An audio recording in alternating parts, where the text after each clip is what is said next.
Bonjour, bonsoir chers élèves. Merci une fois de plus. Nous allons continuer avec nos systèmes de travail à distance. Aujourd'hui, nous allons entamer la crise de Cuba en histoire, bien sûr. Souvent au bac, cette question nous manque de venir. On dit, pourquoi dit-on que la crise de Cuba? Ou deux fois on dit, pourquoi dit-on que la crise des fusées? Deux fois on dit crise des fusées, crise de Cuba, la crise nucléaire, etc. Donc ce sont des termes beaucoup plus utilisés. Pourquoi dit-on que la crise de Cuba est la plus intense de toutes les crises de la guerre froide? Voilà, donc sans plus tarder, nous allons faire un petit rappel qui va nous permettre de comprendre facilement le sujet.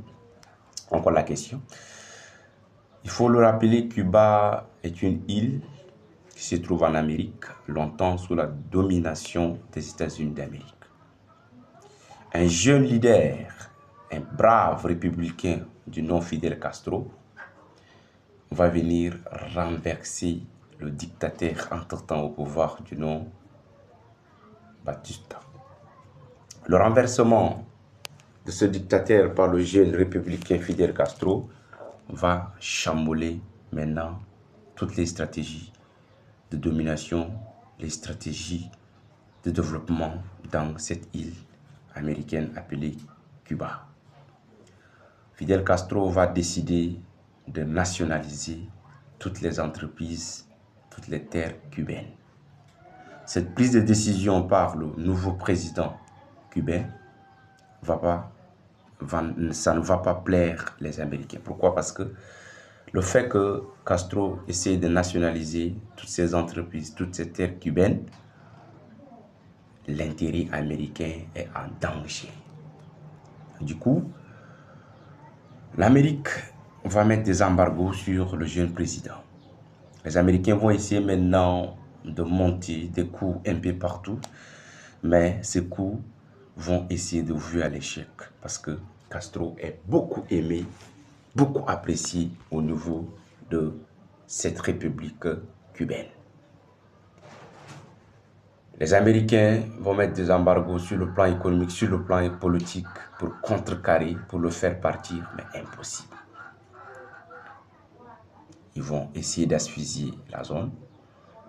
Mais Fidel Castro, intelligent qu'il est, malin qu'il soit, il va essayer maintenant de tisser des relations directes avec l'Union soviétique en Asie. Voilà. Et là, cette relation a double facette. Pourquoi je dis cela? Parce que les Américains, je m'excuse, l'Union soviétique a un intérêt parce que Cuba dispose d'assez de pétrole. Voilà, les Russes vont essayer maintenant de négocier le pétrole cubain et au contraire, Fidel Castro, avec la République cubaine, va essayer de négocier les fusées. Les fusées ici, ce sont des armes de longue portée qui peuvent atteindre loin. Du coup, l'accord va tomber et la Russie va venir en aide. Les Américains, par la suite, quand ils vont essayer maintenant de se rendre compte que Cuba a tissé des relations avec l'URSS, la tension va monter un peu partout, avec des conséquences graves.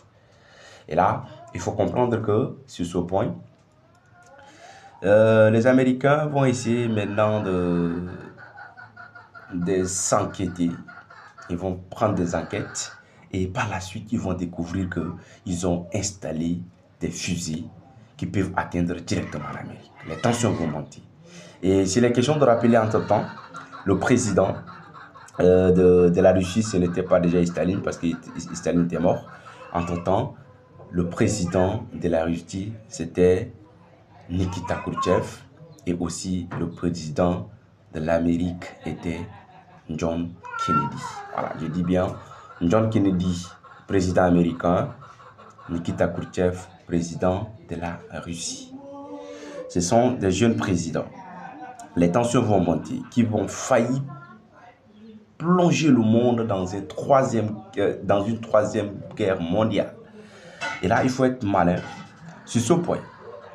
Les gens vont essayer maintenant des négociations, de pourparlers par-ci, par-là pour pouvoir empêcher ce troisième conflit. Parce qu'il faut comprendre que pendant la Seconde Guerre mondiale, entre-temps, les armes utilisées, les moyens utilisés n'étaient pas efficaces, mais le monde a perdu un nombre allant de 50 à 100 millions de morts.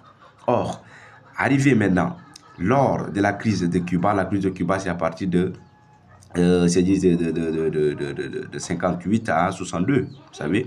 Lors de cette guerre, lors de cette période, la Russie, l'Amérique disposait déjà de l'arme nucléaire. Imaginez, si la guerre déclenche, ça va être grave avec des conséquences néfastes.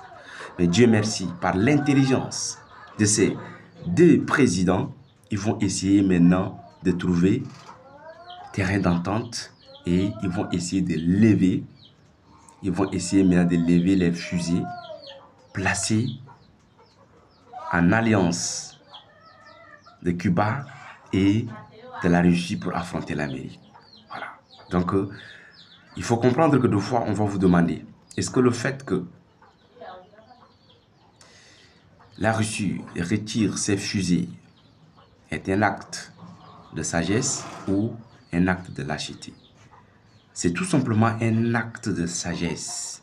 C'est une stratégie d'empêcher un troisième conflit mondial qui risque de périr le monde entier. Voilà, donc ce n'est pas par un acte de lâcheté, mais c'est un acte de sagesse. C'est une manière d'éviter un troisième conflit mondial. Voilà, donc il faut retenir pour l'essentiel de cette crise. Voilà, prenez, faites bien. Ciao.